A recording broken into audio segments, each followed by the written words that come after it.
오늘 함께 보실 말씀은 데살로니가전서 1장 1절에서 10절 말씀입니다. 데살로니가전서 1장 1절에서 10절 말씀입니다.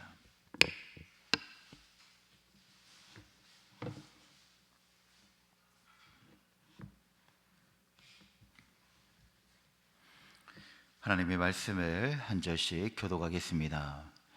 바울과 실로아노와 디모데는 하나님 아버지와 주 예수 그리스도 안에 있는 데살로니가 인의 교회에 편지하노니 은혜와 평강이 너희에게 있을지어다.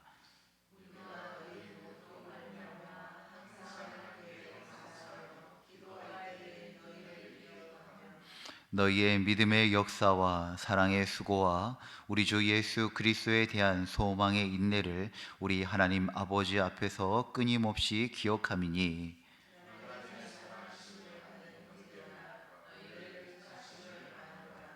이는 우리 복음이 너희에게 말로만 이른 것이 아니라 또한 능력과 성령과 큰 확신으로 된 것임이라. 우리가 너희 가운데서 너희를 위하여 어떤 사람이 된 것은 너희가 아는 바와 같으니라.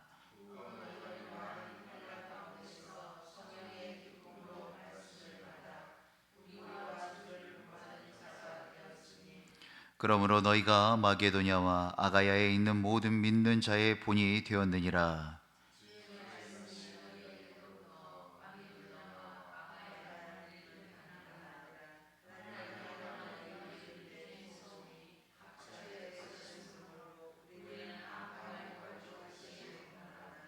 그들이 우리에 대하여 스스로 말하기를 우리가 어떻게 너희 가운데에 들어갔는지와 너희가 어떻게 우상을 버리고 하나님께로 돌아와서 살아계시고 참되신 하나님을 섬기는지와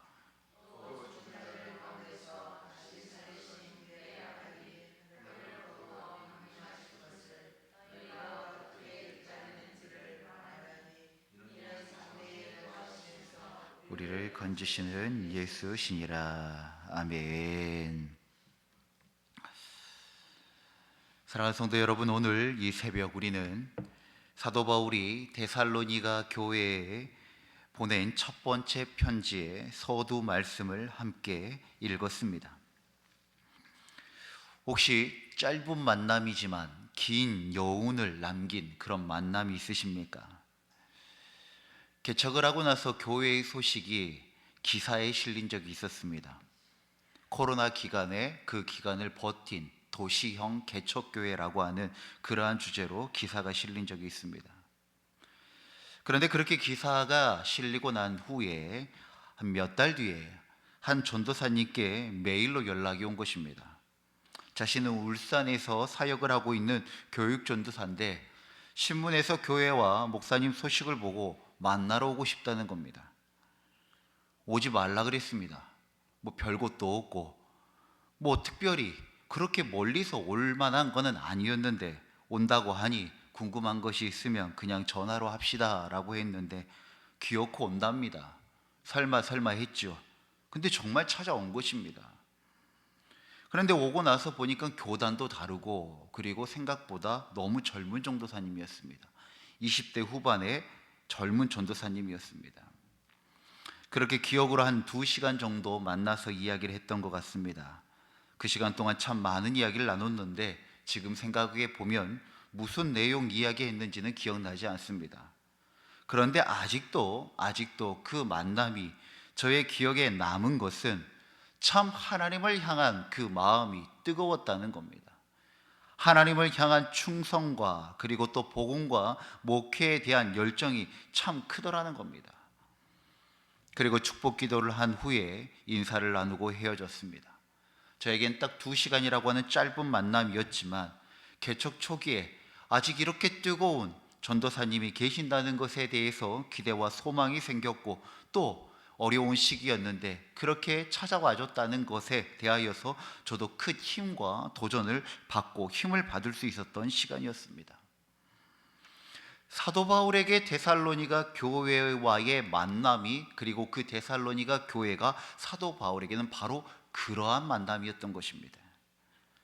바울이 데살로니가 교회에 머문 시간은 불과 몇 주에 지나지 않았습니다.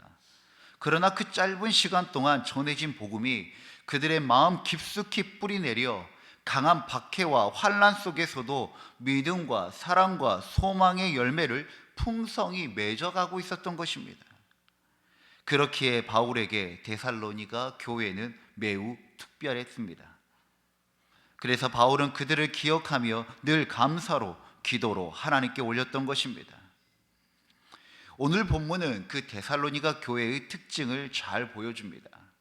그들은 단순히 예수님을 믿는다고 고백하는 것에서 끝나는 것이 아니라 말씀에 있는 것처럼 믿음의 역사, 사랑의 수고, 소망의 인내로 자신이 믿는 그 신앙을 온전히 드러냈던 것입니다. 다시 말해 그들의 신앙은 머리와 입술에서 머무는 것이 아니라 실제적으로 선한 영향력을 발휘하는 삶 속에서 살아있는 신앙이었던 것입니다. 오늘 이 새벽 우리도 다시 한번 점검해 보기를 원합니다. 우리의 믿음은 살아 역사하고 있는가?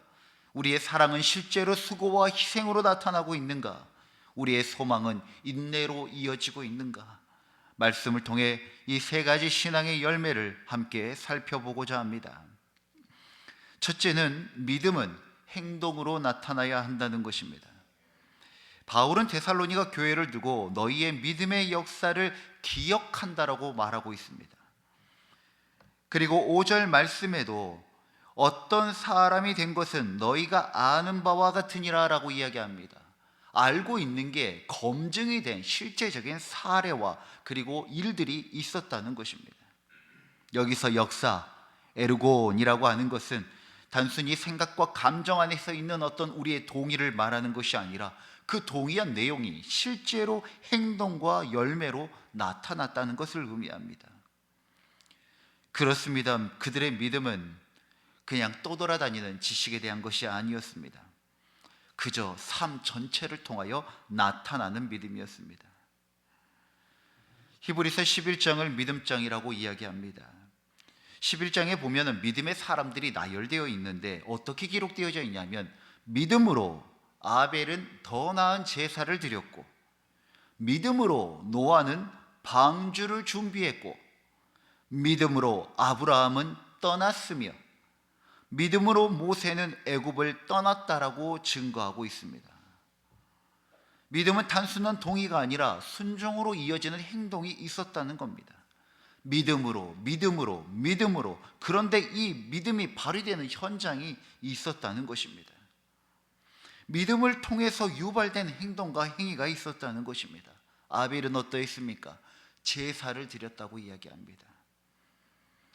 노아는 그 어두웠던 시대에 사람들에게 바보 취급을 당하면서도 하나님의 말씀을 의지하여서 산 위에 방주를 지었습니다.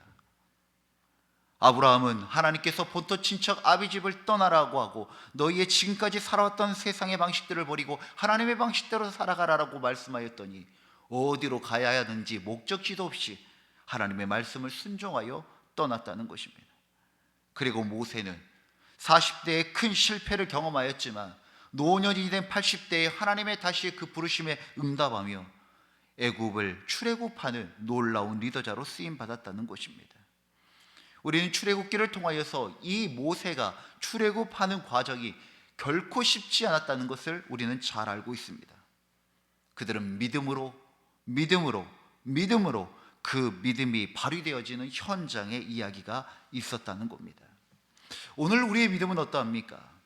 주일에 예배를 드리고 말씀을 아는 것으로 충분하지 않습니다. 우리는 함께 생명을 경시하지 아니하고 생명을 생명되게 해야 한다는 말씀을 나누었습니다. 그렇다면 우리가 이 말씀을 믿음으로 받는다는 것은 우리의 가정을 생명되게 하고 직장에서 이웃과의 관계 속에서 그 생명되게 하는 행동이 나타나야 한다는 것입니다. 정직이 드러나고 성실한 삶이 지향하며 사랑과 선행으로 세상 앞에 드러나야 하는 것입니다. 예수님께서 마태복음 5장 16절에 이같이 너희 빛이 사람 앞에 비치게 하여 저희로 너희 착한 행식을 보고 하늘에 계신 너희 아버지께 영광을 돌리게 하라라고 말씀하셨습니다. 우리는 하나님 앞에 서서 살아가지만 그런과 동시에 누군가는 우리의 그 착한 행실을 보고 살아계신 하늘에 계신 아버지께 영광을 돌린다라고 말씀하신 것입니다. 우리의 믿음이 행동으로 증거되어져야 한다는 것입니다. 새벽마다 무릎 꿇는 우리의 기도가 삶 속에서 믿음의 행동으로 나타날 때 우리도 데살로니가 교회처럼 누군가에게 신앙의 본이 될 수 있는 것입니다. 그래서 믿음으로 사는 사람들에게는 반드시 열매가 있게 됩니다. 예수님께서 마태복음 7장 16절에 그의 열매로 그들을 알지니라 라고 말씀하십니다. 그것은 우리의 성취와 성취의 결과물을 말하는 것이 아닙니다. 하나님을 믿는 믿음으로 살아가니 우리의 열매는 무엇일까요? 하나님의 성품입니다. 하나님의 역사인 것입니다. 믿음은 반드시 믿음에 합당한 열매를 맺게 되는 것입니다. 하나님을 믿는 믿음은 하나님을 나타내는 삶의 증거, 그 열매를 맺는다는 것은 우리의 노력과 어떤 우리의 씀이 아니라 그렇게 살아갈 때 자연스럽게 일어나는 일종의 섭리와 경륜과도 같은 것입니다. 우리의 삶에 이 믿음이 행동으로 나타나는 이 데살로니가 교회의 모습이 우리 교회의 모습이 되어지기를 간절히 소망합니다. 이어서 사랑은 수고를 통해, 헌신을 통해 증명됩니다. 바울은 이어서 사랑의 수고를 언급하지요. 사랑도 마찬가지입니다. 사랑한다, 사랑한다 말은 하지만 정작 그 삶 안에 사랑이 없다면 오히려 그 사랑을 의심하게 될 것입니다. 사랑은 반드시 수고와 희생을 요구합니다. 여기서 이 수고라고 하는 이 원어 코포스라고 하는 단어도 이러한 겁니다. 땀을 흘려 일하고 고생한다라는 의미를 내포하고 있습니다. 즉 데살로니가 교회의 사랑은 실제로 서로를 섬기고 돌보는 행위로 드러났다는 겁니다. 어제 자해 예방 교육을 받고 왔습니다. 요즘 학교 안에, 그리고 우리나라가 OECD 국가 중에 자살률이 1위라고 하는 것은 너무나도 잘 알고 있는 사실입니다. 그런데 학교 안에 또 참 문제 중에 한 가지가 뭐냐면 자해라고 하는 것입니다. 근데 자해라고 하는 것은 사실 자기를 죽고자 하는 마음의 자해가 하는 게 아니라 살고자 하는 건데, 왜 이게 문제가 되냐면 이게 경향이 있다는 겁니다. 개인이 하는 게 아니라 집단적으로 유행하는 그런 것들이 있다는 거죠. 최근에도 광주에 저희 광산구에 있는 한 학교에서 이것이 MBC에 보도가 되어져서 큰 문제가 되어졌죠. 그 교육을 받고 왔는데 그 강사분께서 계속해서 반복해서 하신 말씀이 있습니다. 무엇이었냐면 교회가 할 일이 많습니다. 교회가 감당해줘야 하는 그런 영역이 있습니다. 사회나 여러 복지시설이나 정부나 여기서 하기에는 까다로운데 할 수 있는, 자발적으로 일어날 수 있는 그런 일들이, 교회가 해야 할 일들이 많다는 겁니다. 그러면서 한 서산의 한 교회를 소개를 해주시는데 그 교회가 그 지역에 있는 어린이 청소년들의 13%를 이 교회가 돌보고 있다는 거예요. 서산 정말 큰 도시 아니거든요. 작은 도시인데 그 어린이와 청소년을 13%를 돌보고 있다. 이거 참 대단한 일이거든요. 그런데 그 교회의 전도지가 그렇답니다. 교회 오세요, 교회 오세요. 하나도 적혀져 있지 않다는 겁니다. 개척을 하고 나서 사모님이 어떤 아이를 업고 있는 그 사진 한 장과 함께 맞벌이와 가정 상황으로 아이를 돌보기 어려운 분들을 아이를 돌봐드리겠습니다. 교회 안 다니시는 분들도 괜찮습니다. 아이 돌봐드릴게요. 출근이 부모님들이 빨라요. 그러면 그 아이들을, 그 등교 시간이 너무 어려운 가정들이 있다는 겁니다. 아이들 돌봐줍니다. 늦게 퇴근하다 보니 아이들을 돌보지 못하는 그런 가정들이 있는데 교회가 책임져서 돌봐주고 또 가르치고, 우리 과거에 교회에서 성교원 많이 있었잖아요. 교육도 담당을 했다는 거죠. 그렇게 시작했던 전도지가 이제는 그 지역의 13%나 되는 아이들을 돌보는 교회가 되어졌다는 겁니다. 와라 와라 해도 안 오는 교회, 그들의 필요와 그들의 어려운 현장들을 함께 공감하고 환대하고 연합했더니 교회가 없이는 그 가정과 그 지역이 살아갈 수 없을 정도로 큰 영향력을 미치게 되어졌다는 것입니다. 지역의 도움이 필요한 이들과 가정의 필요를 채워주고 실제로 사랑의 수고를 감당한 것입니다. 교회 등록시키려고 한 것 아니고요, 그것보다 더 근본적인 하나님 사랑, 이웃 사랑 실천한 것입니다. 예수님께서 보여주신 사랑도 그러합니다. 그분은 단지 우리를 좋아한다는 감정을 표현하는 사랑이 아니셨습니다. 예수님에게는 그 사랑이 십자가로 나타났습니다. 그 십자가는 주님의 겸손이었고 희생이었고 죽음이었습니다. 그러나 그 수고와 겸손과 희생도 마다하지 아니하시고 그 사랑을 우리에게 확증하셨고 완성하셨습니다. 또한 먼저 사랑하셨습니다. 믿지 않는 사람, 참 같이 함께 이야기 나누고 뭔가를 소통하기가 어렵습니다. 그런데 그들도 하나님께서는 하나님의 형상대로 지음받은 존재라고 이야기합니다. 어떻게 할까요? 먼저 사랑할 수 있는 교회가 되어져야 한다는 것입니다. 왜냐하면 주님이 그러셨거든요. 주님이 우리를 먼저 사랑해 주셨습니다. 사랑받을 만한 자격이 전혀 없을 때 주님은 먼저 우리를 사랑하셨습니다. 그러므로 진정한 사랑은 먼저 된 사랑이며 수고와 희생이 동반된 사랑입니다. 여러분들의 지경에 사랑하기 어려운 자들이 있습니까? 그러면 하나님께 기도하기를 원합니다. 하나님, 사랑할 수 있는 마음 주시고 주님이 우리를 사랑하셨던 것 같이 나도 그들을 사랑하고 환대하고 용납하고 받아들이는 내가 되게 하시고 교회가 되게 해주십시오. 그러할 때 하나님의 가장 선한 때 그들에게도 성령이 임하여 주 예수 그리스도를 믿는 주의 백성으로 변화되어질 것입니다. 오늘날 우리의 신앙생활도 마찬가지입니다. 사랑한다는 고백은 많지만 실제로 이웃을 위해 수고하고 희생하는 모습이 부족하지 않습니까? 전도를 한다 하지만 교회 문턱이 너무 높습니다. 이래서 저래서 교회 가기 참 어렵다는 것입니다. 교회가 세상 사람들에게 그냥 가면을 쓴 고상한 사람들의 집단이 되어진다면 그것은 적어도 예수님의 모습은 아닐 것입니다. 교회 안에서 정말 형제를 위하여 눈물로 기도하고 손길을 내밀어 돕고 자신의 시간을 내어 함께하는 것, 바로 사랑의 수고가 있는 교회, 바로 그것이 예수님의 모습인 줄 믿습니다. 가정에서도 마찬가지입니다. 배우자와 자녀를 위하여 기도하고 희생하는 부모의 모습이, 그 사랑의 수고의 모습이 마게도냐와 그리고 또 아가야에 있는 자들, 모든 자들에게, 믿는 자들의 본이 되어졌다라고 말씀하고 있습니다.